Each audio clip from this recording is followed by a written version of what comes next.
for a Deion and Shedeur? And do you feel like he'd be a good fit with the Titans?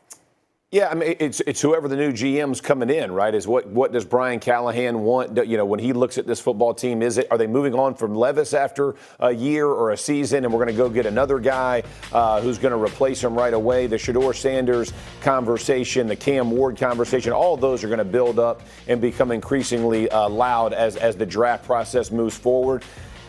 Here's the truth of it. You have to decide as an organization, which way are we going? Are we going to try to build this thing internally? Or are we going to build it? Or are we going to go get another quarterback and chase that right now? Is Sanders or Cam Ward that type or that quality of player that we can build our team around them? Or do we need to go get some more pieces and parts, trade down, figure this thing out, and then go get the quarterback in a couple of years? I think that's the decision of the new general manager and obviously Callahan, the head coach. Shannon? Look at the teams that's in the postseason.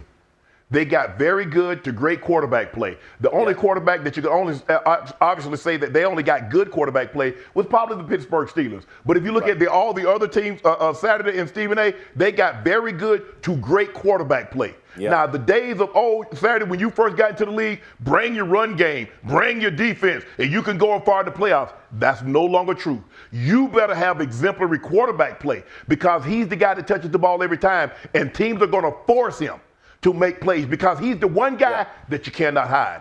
I can hide every other position on the field. If I got a weak offensive lineman, I can slide the protection. I can have the back chip his way out. If I got a weak corner, I can go shell coverage. I can protect it. But boy, when you have a weak quarterback, how do I protect him? Because they'll make you one-dimensional. They'll force you to throw the football, take away your run, and force you to throw the ball. You need that position more than anything. And so all things being equal, I think Travis Hunter is the best player in the draft. But I'm not taking Travis Hunter number one overall because he can't impact the game enough like a quarterback can.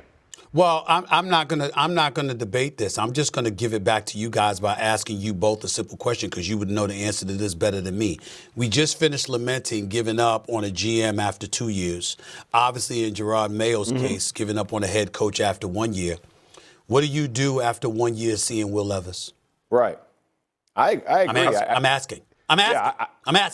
I don't just move on. This is the same situation I thought about in Carolina. Like it takes time for these guys to figure out what the NFL looks like. Most of the things that happen are poor decisions, late things happening to him, mind isn't processing it quickly enough. All of that takes time to figure out.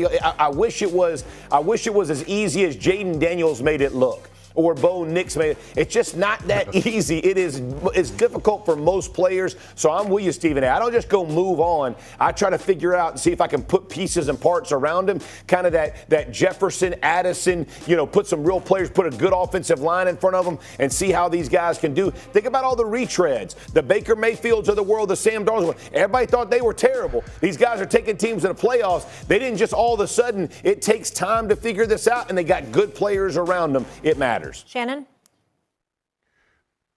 The question is, if you look at those situations, they went to teams that had that already in place. I don't know if you're going to have enough time to put that around a Will Levis. So with that being said, and you mentioned Saturday, it's the decision making. He makes poor decisions. It's not, how do I get that? How do I get that out of him? You throw the ball into a roll corner. You do it 1 week, Stephen A., and you saw Callahan come off the court like, what the F are you doing? I know. I asked myself that question as I'm tweeting. What the F was he doing? Because I didn't know either. Well, I just think the question is that when you evaluate it, Stephen A., do you believe Cam Ward or Shedeur Sanders will be better? Are their ceiling higher than one Will Levis? Right. Well, the reason I asked the question also is because from an analytical perspective, football-wise, y'all are not only gifted at giving that, but it's important because I want you to know that as a reporter, here's what we'll see. We won't see what you just broke down as football players. But what we will see is the interception, the final product, a fumble. You holding on to the ball too long, throwing the ball underhanded. And then here's what we pay attention to.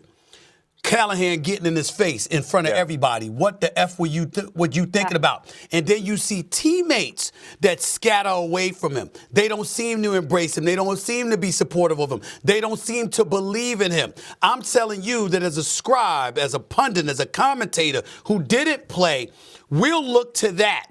And if you're doing your job, you walk into a locker room with a Jeff Saturday and a Shannon Sharpe, and you like this, yo, man, I know y'all can't say something, but let me tell you what I'm thinking. Could you educate me, tell me if I'm wrong or not? If you're doing your job. That's what you're supposed to be doing because you know you're seeing something that ain't normal. You've seen plenty of players make mistakes and somebody go pat them on the back or whatever, encourage them, something like that. You saw guys scattering away from Will Levis. That's why I asked y'all that question.